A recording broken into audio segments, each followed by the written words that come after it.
Ujú. Buenas noches, maestro. ¿Qué tal, profesora Marlene? ¿Cómo está? Buenas noches. ¿Cómo le va? ¿Todo bien? Sí, maestro. Qué bueno, me alegro. Ayer le pasé a Robert Lesco el material de la semana pasada. ¿Lo lograron ver? ¿Se los compartió? Lo compartió al chat. Al chat. Ya, está bien. Perfecto. Esa es la idea. La semana pasada también compartí unos links donde ustedes pueden ver la información de ciertos temas que yo desarrollo y que están asociados a lo que les va a venir dentro del sílabo. Entonces creo que fue, si mal no recuerdo, tabla periódica y enlace químico. Espero que lo hayan podido ver. Es un conjunto, creo, de hasta de 6 videos de, de avance que hago con los alumnos. Profe, ¿y no tiene usted una página como para seguirle? Yo tengo, sí, la página de Unidemia en YouTube.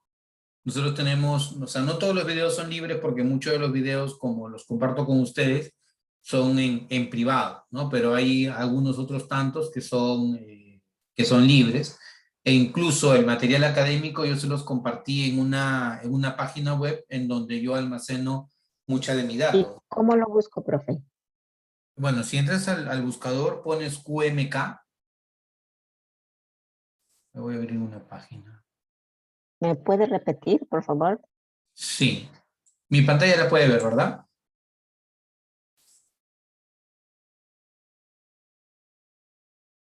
Mi pantalla la puede ver, ¿sí? Sí, sí, sí puedo ver la pantalla. Ya, entonces lo único que va a hacer acá es colocar QMK y le va a aparecer eso, ¿no? QMK con level, ¿ya? Y aquí la primera, la primera entrada es esto, ¿no? Entonces aquí es una página que yo estuve armando durante muchos años y donde he puesto muchísimo material, pero bueno, parte de eso, como no estaba actualizada la página, se desactualizó, algunos links están rotos, pero hay bastante información. Por ejemplo, aquí en la pestaña de teoría puede encontrar algunos links, por ejemplo, de estructura atómica, nomenclatura, cálculos en química, química orgánica. Como le digo, algunos links están rotos, pero la gran mayoría está activo. Entonces pueden ver parte teórica, pueden ver parte práctica, porque incluso hemos colocado material de admisión uni. Ah, bueno, ya no se encuentra. Como le digo, hay algunos que están rotos los links. Ya, Ya, profe, gracias. por ejemplo, aquí hay, ¿no? El solucionario de la segunda práctica del CEPRE, tabla periódica, y en el caso del material de ustedes, ese material, si mal no recuerdo, yo lo tengo por acá. Y ese es el link que yo le pasé a Robert Lesco, y acá pueden encontrar, uy, ¿qué pasó? Ah, ahí está, recién se ha activado. ¿No? Todas las clases que hemos hecho, ahí puede ver, ahí está estructura atómica, está el modelo atómico actual, está números cuánticos, por acá está configuración electrónica, está tabla periódica, enlace químico y lo que vamos a ver hoy día que es estado sólido y líquido y estado gaseoso. O sea, ya todo el material está ahí disponible. Ustedes lo pueden ver, descargar y bueno, darle el mejor uso, ¿no? Que puedan dar. Gracias, maestro.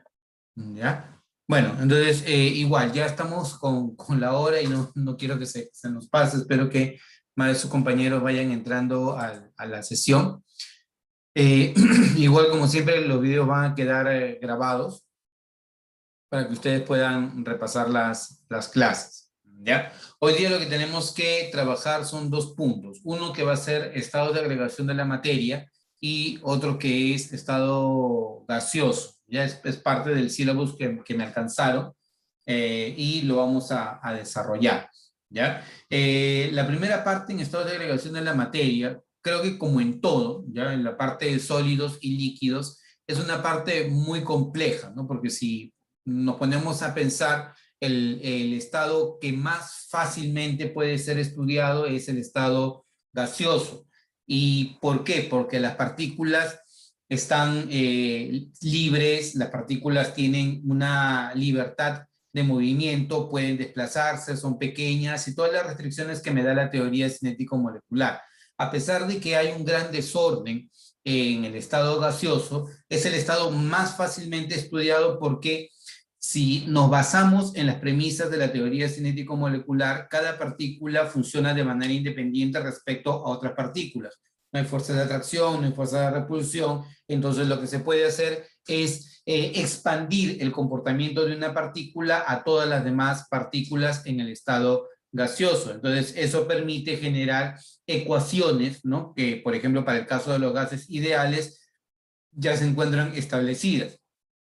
Pero en el caso de los sólidos y líquidos es más complejo, porque en el caso de los sólidos y líquidos las partículas se tocan entre sí, las partículas están juntas, ¿no? Y por lo tanto hay interacción entre ellas, y esa interacción hace más complicado poder establecer un comportamiento, vamos a llamarle teórico, que puedan tener los sólidos y que puedan tener los líquidos. Si simplemente nos juntamos en la fase sólida, podemos afirmar que una partícula sólida está interactuando con todas esas partículas que está a su alrededor, y esas fuerzas de atracción van a definir las diferentes propiedades que va a tener un sólido, su punto de fusión, su punto de ebullición, la cristalinidad que pueda tener. En el caso de los líquidos también ocurre lo mismo, pero como hay un cierto balance entre la fuerza de cohesión y la fuerza de repulsión, tienen cierta libertad de movimiento. Entonces, esta libertad de movimiento les permite poder visualizar propiedades como, por ejemplo, llámese la tensión superficial, la viscosidad, la capilaridad, pero no podemos expandirlo esto a todos los líquidos porque no todos los líquidos tienen el mismo comportamiento, ni todas las fuerzas intermoleculares son similares entre sí. La única manera de poder saberlo es cuando nosotros nos vamos ya a un campo mucho más amplio, incluso dentro de la ingeniería, en el caso de los líquidos, ¿no? Ir a la mecánica de fluidos, ¿no? Y en la mecánica de fluidos nosotros vamos a conocer todo eso. O si de repente nos vamos al estado sólido, conocer al estado sólido como tal, que es uno, dos o hasta 3 cursos dentro de una carrera universitaria de ingeniería, y la mayor parte establecida en función de tablas, en función de gráficos, y eso no viene al caso porque no es parte de química general, pero hay que entender cómo se enlaza o qué es lo que nos quiere decir un libro de química cuando nos pone al frente estado sólido y estado líquido. Cuando un libro de química nos pone al frente el tema estado sólido y estado líquido, no nos está diciendo, oye, tienes que conocer todos los aspectos de ingeniería, ¿no? De la mecánica de fluidos o del estado sólido, sino lo que te está diciendo el libro, cómo correlacionas tú las fuerzas intermoleculares o las fuerzas interatómicas con el comportamiento de un sólido o de un líquido. Eso es en principio lo que hay que entender cuando nosotros estamos frente a estas dos fases, a la fase sólida y a la fase líquida. ¿Por qué? Porque si uno coge un libro para poder leer acerca de un sólido y de un líquido, nunca terminaríamos. Es demasiada amplia la teoría. Pero si nosotros lo vemos dentro del marco de la química, lo que un libro está tratando de decirte es, mira, nosotros hemos trabajado las fuerzas intermoleculares, las fuerzas interatómicas. Entonces, ahora tu tarea es correlacionar esas fuerzas intermoleculares o esas fuerzas interatómicas con el comportamiento, ¿ya?, que va a tener el sólido o con el comportamiento que va a tener el líquido. Comportamiento general, porque vuelvo a repetir, no podemos irnos a lo específico. Entonces, un primer punto antes de poder ingresar a hablar del estado sólido y el estado líquido es hablar acerca del enlace químico y clasificarlo. El enlace químico se puede clasificar en 2 grandes grupos, el enlace interatómico y el enlace intermolecular. Si es interatómico, como su nombre lo dice, es entre átomos, ¿no? Y si es intermolecular, como su nombre lo dice, es entre moléculas, ¿ya? El enlace interatómico se puede clasificar en 3 grandes grupos. Puede ser el enlace iónico, el enlace covalente o el enlace metálico. El enlace iónico típicamente que se va a dar entre iones de cargas opuestas. Una especie, típicamente un elemento del grupo 1 o del grupo 2 de la tabla periódica, con baja energía de ionización y baja electronegatividad, que se enlaza con otro átomo típicamente del grupo 6 o del grupo 7 de la tabla periódica, anfígeno o halógeno, que tiene una alta electronegatividad y una alta afinidad electrónica. El mecanismo es una transferencia de electrones desde el átomo metálico hacia el átomo no metálico. Entonces, esta transferencia de electrones va a generar iones de cargas opuestas, los cuales permanecen unidos por fuerza de atracción electrostática. Es así como debemos manejar nosotros el enlace iónico. En el enlace iónico se forman cristales iónicos, no se forman moléculas. Nosotros no podemos hablar de una molécula de un compuesto iónico, sino nosotros debemos hablar de un cristal de un compuesto iónico. Por ejemplo, no existe la molécula de cloruro de sodio, sino existe el cristal de cloruro de sodio. Y su ordenamiento va a depender de las características que tenga el sodio y el cloro, en este caso, en sus interacciones. Esto es con respecto al enlace iónico. Con respecto al enlace covalente, esto se va a dar por compartición de electrones, ¿no? Se va a dar por compartición de pares electrónicos, y esta compartición podría ser equitativa o podría ser desigual. Si es una compartición equitativa, al enlace se le llama covalente apolar, y si es una compartición desigual, se forma un dipolo. ¿Por qué? Porque como un átomo es más electronegativo que el otro, entonces tiende a llevarse la nube electrónica. Y dicho de una forma más correcta, es que la nube electrónica pasa más tiempo en el entorno del átomo más electronegativo y menos tiempo en el entorno del átomo menos electronegativo. Eso es cuando el enlace es covalente polar y se forma un dipolo, una especie cargada parcialmente positiva y una especie cargada parcialmente negativa. De ahí es donde hablamos de la polaridad del enlace. Cuando no se forma un dipolo, porque los átomos son idénticos, 2 hidrógenos, 2 oxígenos, 2 nitrógenos, cuando los átomos son idénticos, el enlace es covalente apolar. Pero cuando los átomos son diferentes, hay una polaridad del enlace, y esa polaridad del enlace nosotros la debemos definir, porque en base a la definición de la polaridad del enlace es que podemos establecer qué tan intensas pueden ser las fuerzas intermoleculares, ¿ya? Y el último tipo de enlace que no es muy común, pero que es importante conocerlo, es el enlace metálico. O sea, no es muy común hablar tanto de él, me refiero a nivel de química, pero obviamente metales es lo más abundante en la tabla periódica. Cuando hablamos del enlace metálico, hablamos de aquel tipo de enlace que mantiene unidos a los átomos metálicos, ¿no? Los átomos metálicos en realidad están formados por cristales, en los cuales nosotros vamos a tener al núcleo, ¿no? Rodeado de una nube electrónica. Y como los electrones en un metal tienden a estar deslocalizados, entonces estos electrones empiezan a desplazarse alrededor de todos los cationes metálicos, y por eso a la teoría que justifica al enlace metálico se le llama teoría del mar de electrones. Y esta teoría del mar de electrones justifica justamente la existencia de los metales. Pero además de la teoría del mar de electrones, se habla de otra teoría que la vamos a hablar más adelante, que justifica la conductividad que pueda tener un metal en un enlace. Entonces, este es el enlace interatómico.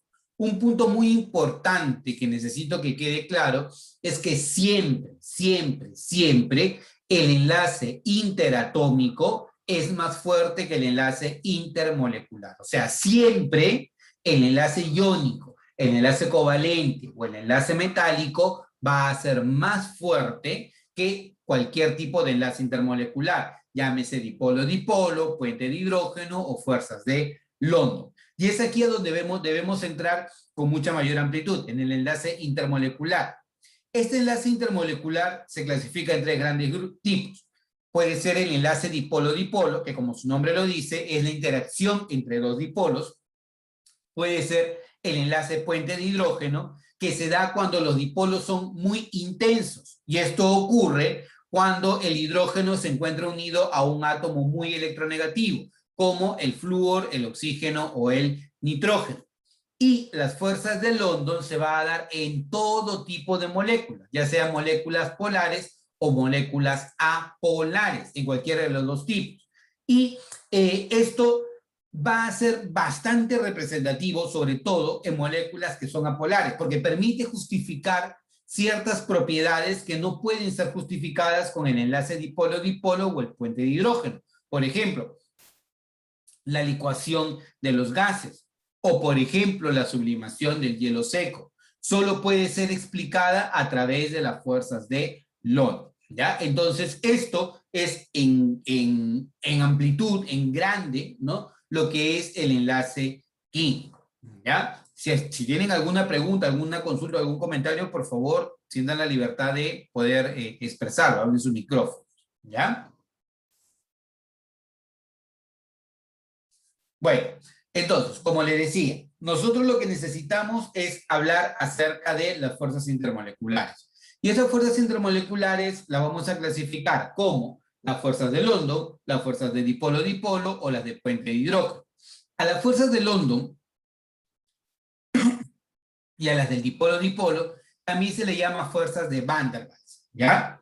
Y el puente de hidrógeno es una particularidad que se va a dar cuando el hidrógeno se encuentra unido fuertemente a un átomo muy electronegativo como el flúor, oxígeno o nitrógeno. ¿Cuál es el elemento más electronegativo en la tabla periódica? ¿El flúor? Claro, el flúor. Los tres elementos más electronegativos en la tabla periódica son flúor, oxígeno y nitrógeno. FON. No existen más elementos o otros elementos que puedan ser más electronegativos que el flúor, oxígeno o nitrógeno. Por eso, el enlace puente de hidrógeno ocurre cuando tienes al hidrógeno y algún elemento como puede ser el flúor, el oxígeno o el nitrógeno. Entonces, vamos a analizar cada una de ellas. ¿Tienen alguna pregunta, alguna consulta o algún comentario antes de continuar? 2, 1. Listo. Continuemos entonces. ¿Cuándo se dan las fuerzas de dipolo-dipolo?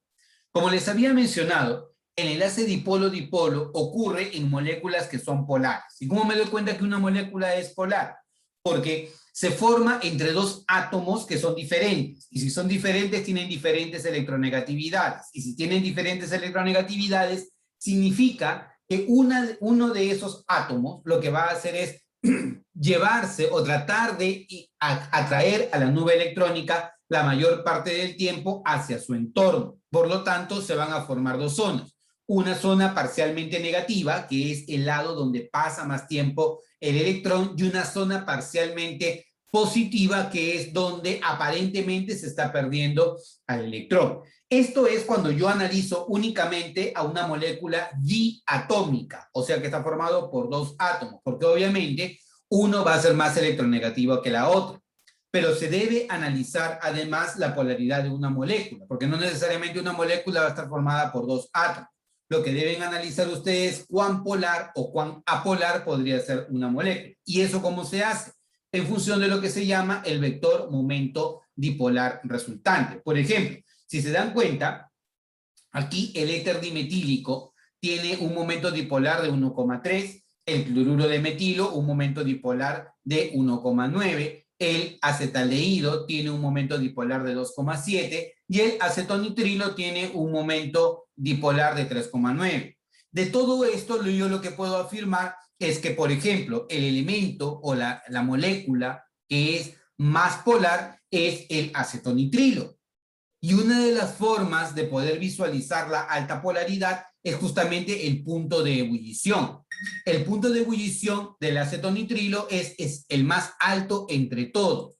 Oye, ¿y por qué me están poniendo aquí la masa molecular? Porque este es un punto muy importante que a nivel, por ejemplo, de educación secundaria o de repente de educación preuniversitaria, la básica, no se toma en cuenta. Pero para poder comparar fuerzas intermoleculares es muy importante que se compare el tamaño o el peso molecular de las moléculas, lo que tengas a mano. Si tienes a mano el peso molecular o si tienes a mano el tamaño, puedes comparar las fuerzas intermoleculares. No tiene sentido, no tiene ninguna lógica de que se comparen moléculas que sean completamente diferentes para hablar de sus fuerzas intermoleculares. Por esa razón, si ustedes se dan cuenta, Aquí las masas molares se encuentran entre 44 y 50, ¿no? O sea, hasta cierto punto podemos decir que las fuerzas intermoleculares o que los pesos moleculares son comparables. Entonces, si tengo pesos moleculares comparables, se entendería que los puntos de ebullición también deberían ser comparables, ¿no?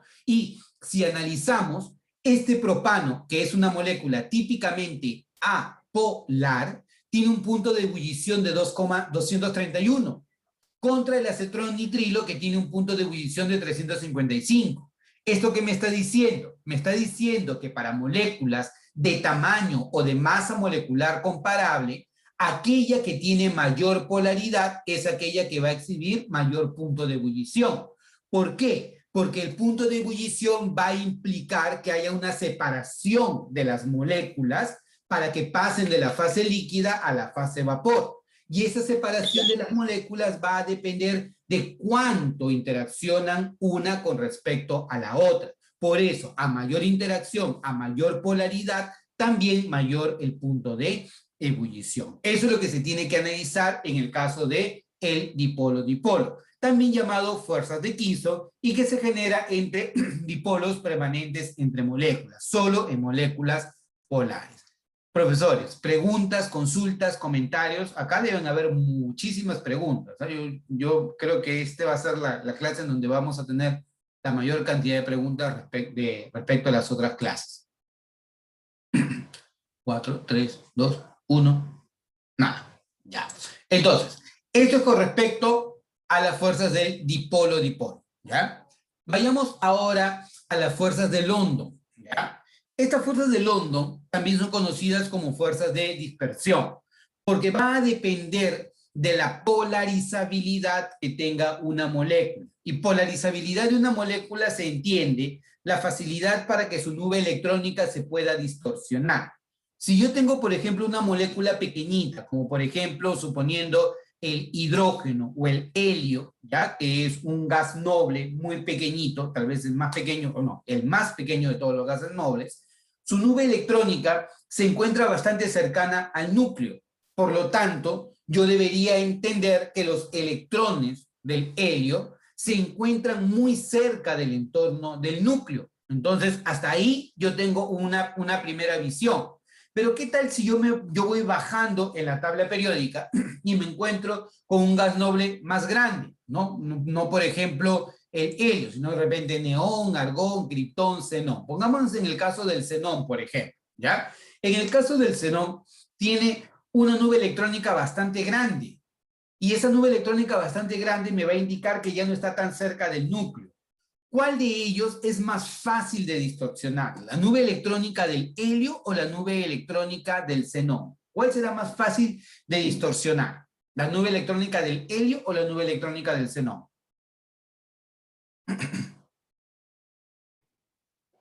La del xenón, porque es mucho más grande. Obvio, claro, muy bien, profesora. La del xenón es la que es más grande de distorsionar. Si es que nosotros suponemos que el xenón se encuentra aislado completamente de todo, entonces debería considerar una gran simetría con respecto al gas noble xenón. Pero si de alguna manera se acerca un átomo de xenón a otro átomo, las nubes electrónicas van a interactuar. ¿Y qué tipo de interacción habrá entre las nubes electrónicas? ¿Atracción o repulsión? ¿Qué tipo de interacción habrá entre las nubes electrónicas? ¿Atracción o repulsión?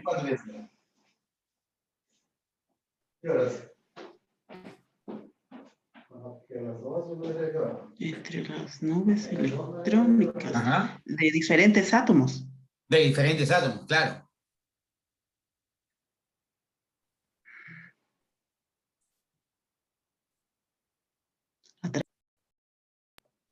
Atracción. Atracción, no. La interacción que va a haber entre dos nubes electrónicas va a ser repulsión, porque las nubes electrónicas contienen electrones, entonces cargas iguales hay efecto de repulsión, ¿cierto? Entonces, ¿qué va a ocurrir? Si analizamos este caso particular, acá me muestran dos átomos de helio, ¿ya? Voy a ampliarlo para poder visualizarlo mucho mejor. Acá. ¿Ya? Tenemos los átomos de helio. Estando aislados, cada uno de ellos es simétrico, ¿ya? Pero si de alguna manera este átomo se acerca a este otro, esta nube electrónica interactúa con esta nube electrónica.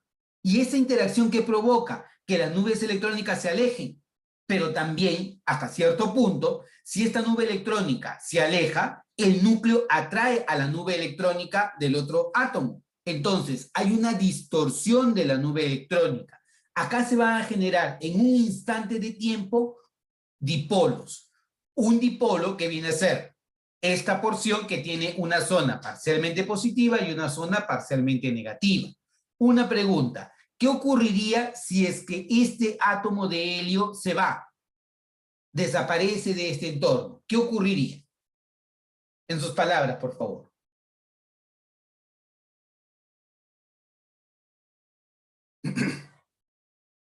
No quiero nada científico, ¿eh? En sus palabras. ¿Qué ocurre? Acá yo veo que los dos átomos están interactuando. Como interactúan, entonces han provocado este dipolo, ¿ya? ¿Qué pasa si uno de los átomos decide irse? Se va. ¿Qué ocurriría con el otro átomo? ¿Se mantiene igual?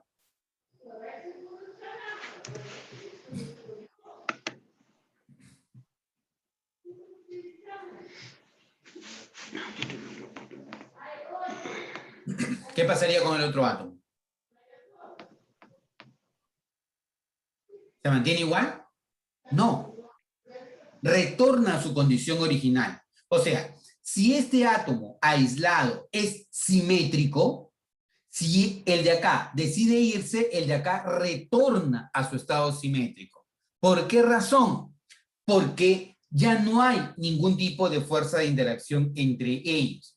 Entonces, esto que se ha formado se llama un dipolo inducido e instantáneo. ¿Inducido por qué? Porque solamente se va a formar en caso una molécula interactúe con la otra. Y es instantáneo porque si él se va, entonces él retorna a su condición original. ¿De qué va a depender la magnitud de estas cargas? De cuán grande sea la nube electrónica, de cuán fácilmente se distorsione, de cuánto se polarice. Por eso cuando ustedes lean en los libros, ¿ya? Van a encontrar el término polarizabilidad de las moléculas. La polarizabilidad de las moléculas está asociada con cuán grande o cuán pequeña puede ser la nube electrónica de una especie y qué tan fácil puede ser su distorsión. Por ejemplo, si ustedes pueden ver acá, en este cuadro, ¿ya? ¿Qué es lo que encontramos? El helio tiene el menor punto de ebullición, mientras que el xenón tiene el mayor punto de ebullición. ¿Son comparables? Sí, porque todos son apolares, todos son gases monoatómicos, todos son gases nobles, pero la diferencia es que el xenón es un gas noble mucho más grande con respecto al helio. Por lo tanto, su nube electrónica es más grande, es más distorsionable, es más polarizable. Por esa razón es que su punto de ebullición también es el más alto, ¿de acuerdo? Si quieren otro ejemplo, vayámonos a los halógenos. Flúor, cloro, bromo y yodo. Ayúdenme, por favor. El flúor, ¿en qué estado se encuentra naturalmente? ¿Sólido, líquido o gaseoso? El flúor, en estado natural, ¿cómo se encuentra? ¿Como sólido, como líquido o como gas?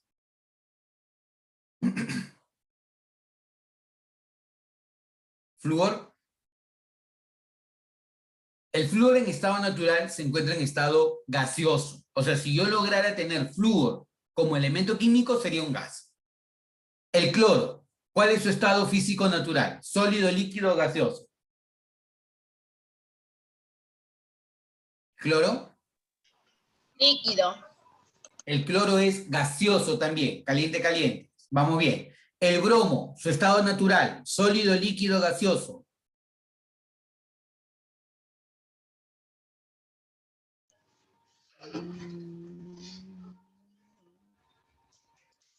Vamos por aquí. Sólido. El bromo es líquido, caliente, caliente también. El bromo es un líquido de color pardo rojizo. No acercarse nunca al bromo porque sus vapores son en extremo tóxicos para el ser humano. Y el yodo es un sólido. Ese es uno de los más grandes ejemplos, los más bonitos que yo diría yo en tabla periódica, porque nos podemos explayar muchísimo hablando Profesor, con no nuestros le alumnos. escuché el yodo en qué estado se encuentra en su estado natural, el yodo. El yodo es sólido, el yodo es sólido.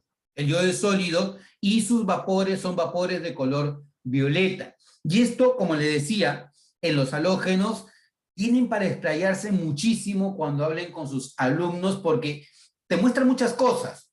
Te muestra, por ejemplo, cómo a medida que incrementa el peso molecular, van cambiando las interacciones entre las moléculas. Tanto el flúor, el cloro, el bromo y el yodo son sustancias apolares. ¿Pero por qué si son apolares uno es gas, otro es líquido y otro es sólido? La razón es la polarizabilidad que tiene la molécula.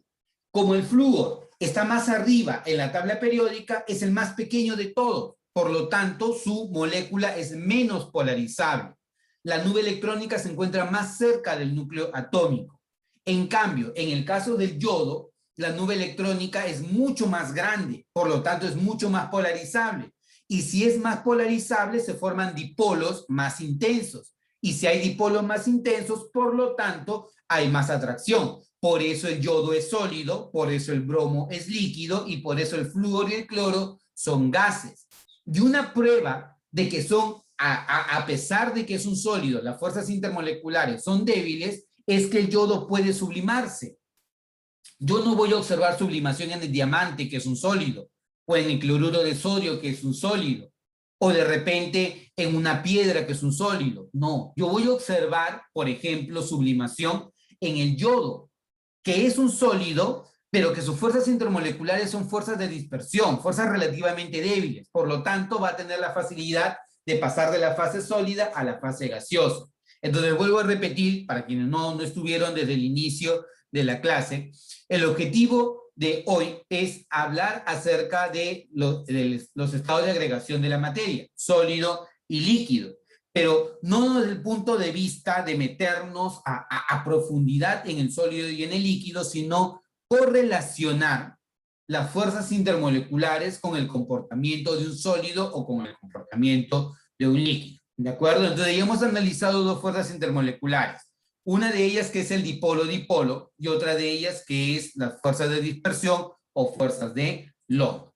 La siguiente fuerza intermolecular es el puente de hidrógeno. Y esta es tal vez una de las fuerzas más importantes. Pero también hay que tener bastante cuidado al hablar acerca del puente de hidrógeno. ¿Ya? El puente de hidrógeno tiene la particularidad de que ocurre entre moléculas, no dentro de la molécula. Si yo, por ejemplo, te pregunto, ¿la molécula de agua o en una molécula de agua hay puente de hidrógeno? ¿Qué me responde? ¿Sí o no? En una molécula de agua, ¿hay puente de hidrógeno, sí o no? En una molécula de agua, ¿hay puente de hidrógeno, sí o no? Sí, La profesora Marlene va por el sí. ¿Quién más va por el sí? Ya que estamos en época de elecciones, hagamos democracia. ¿Cuántos sí y cuántos no tengo? Sí, profesor. Profesora Leti también. Vamos dos, sí.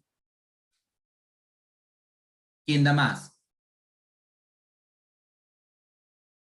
Somos 2, 4, 6 en clase. Y solamente tengo dos sí. Ya. Entonces, la respuesta es un no. ¿Por qué?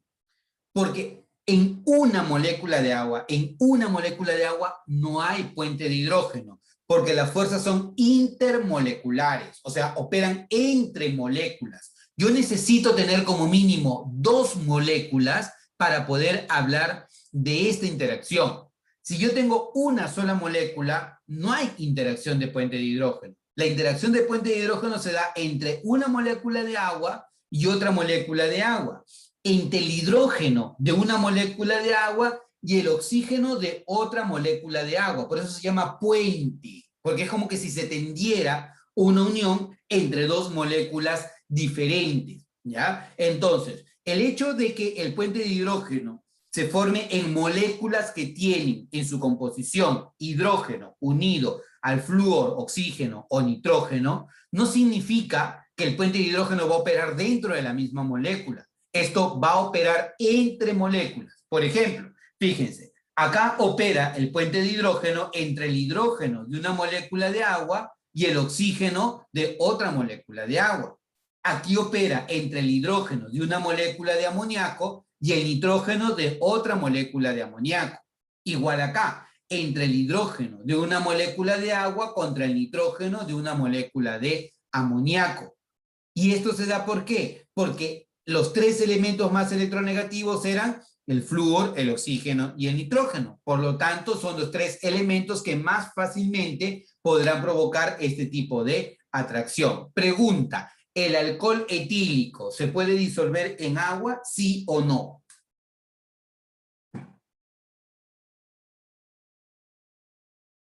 ¿El alcohol etílico se puede disolver en agua, sí o no?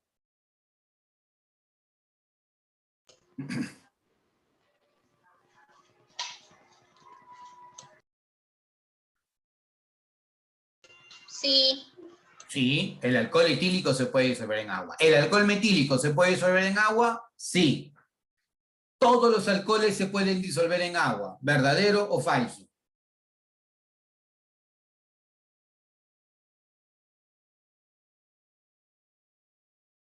Todos los alcoholes se pueden disolver en agua, ¿verdadero o falso?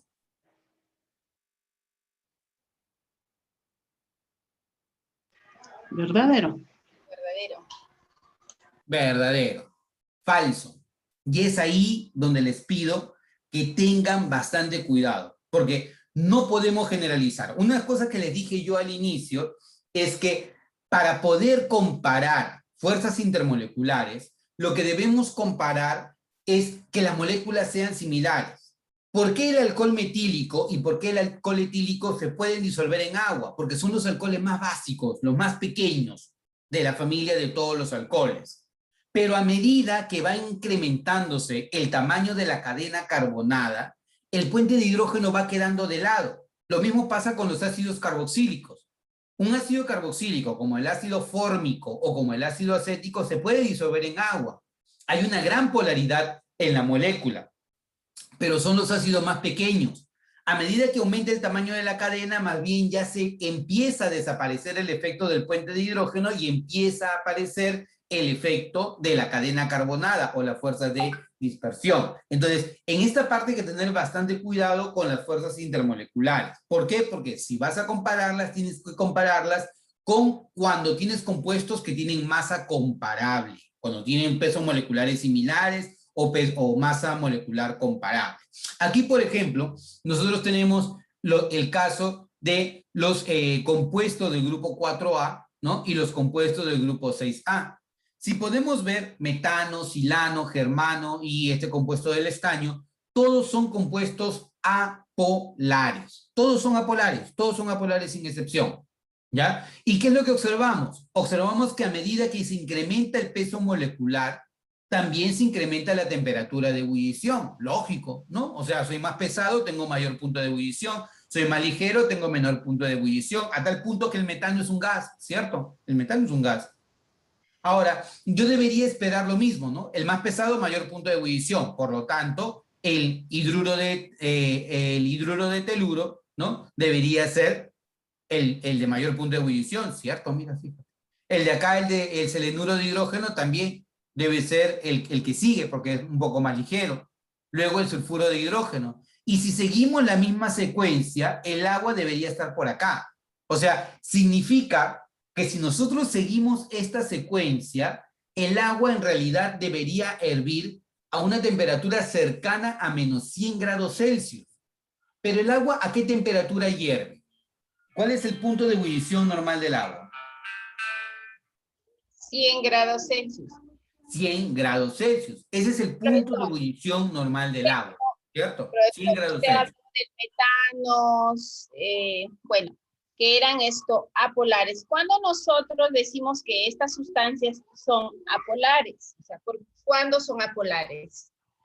¿Cuándo son apolares? Cuando el vector momento dipolar resultante de la molécula es igual a 0. Eso se hace un análisis de la molécula y se ve, entre otras cosas, por ejemplo, primero, hay ciertas reglas generales, ¿ya? Una regla general es que la molécula sea simétrica. Si la molécula es simétrica, total o completamente simétrica, lo más seguro es que sea una molécula apolar.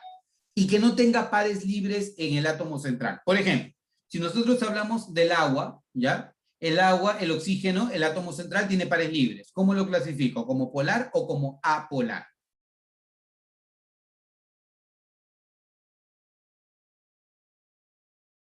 Profesores.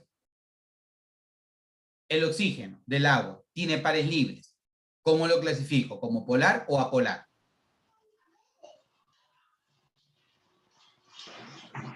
Como polar. Polar. Basta que el átomo central tenga pares libres, es polar, ¿cierto? Ya, acá, el amoníaco, ¿cómo lo considero esta molécula? ¿Polar o apolar?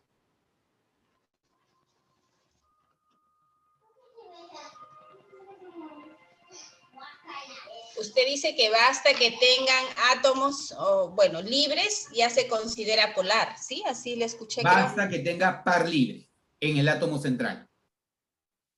Se considera como polar. Así es. Entonces, lo que usted menciona sí sería polar porque tiene ahí un par de átomos libres. Un par electrónico libre. Par Ya, electrónico libre. ¿Ya? Entonces, el amoníaco es polar porque tiene un par electrónico libre. ¿Ya? Ahora, entonces, él es polar, él es polar. Le hago la pregunta y cambiemos. Imaginémonos, ¿ya? Que hipotéticamente este par libre no exista. ¿Ya? ¿Cómo sería la molécula? ¿Polar o apolar? Apolar. Apolar. Sería... ¿Por qué condición? No solo por la condición de que no hay par libre, por la condición de que el átomo central no tiene pares libres y además todos los átomos alrededor son iguales. Esas dos condiciones deben cumplirse, ¿ya? Si no tiene par libre y además todos los que están alrededor son iguales, es una molécula apolar. ¿Vamos bien hasta acá? ¿Sí? Vuelvo a preguntar. Imaginemos, ¿ya? Imaginemos que acá tengo cloro y tengo cloro. Entonces, en vez de 3 hidrógenos, tengo 3 cloros. ¿Cómo sería la molécula? ¿Polar o apolar? Pero el nitrógeno, si seguiría teniendo el átomo central, tendría un par electrónico libre. Entonces, al tener ese par, se convertiría en polar. Perfecto. Entonces, miren, vamos nuevamente. Cloro, cloro, cloro, nitrógeno con par libre, la molécula es polar. Y usted dio en el clavo. ¿Tiene par libre el átomo central? Polar. Ya. Vayamos ahora al caso hipotético. Cloro, cloro, cloro y el nitrógeno no tiene par libre. ¿Cómo sería la molécula?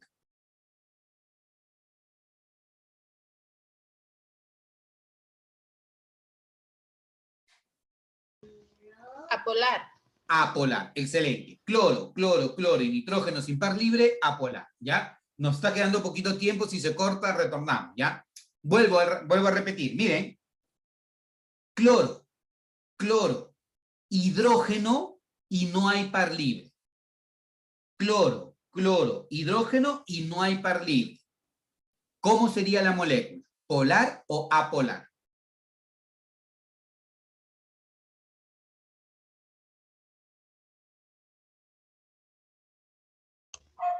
Polar. Excelente, polar. Claro, porque debe cumplir las dos condiciones. Primero, que el átomo central no tenga pares libres y los que estén alrededor sean iguales. Como yo te dije, tengo cloro, cloro y aquí tengo hidrógeno, basta que uno sea diferente al resto, ya la molécula es polar. Entonces así pueden diferenciar fácilmente qué moléculas son polares y qué moléculas son apolares. Entonces, en el caso del metano, por ejemplo,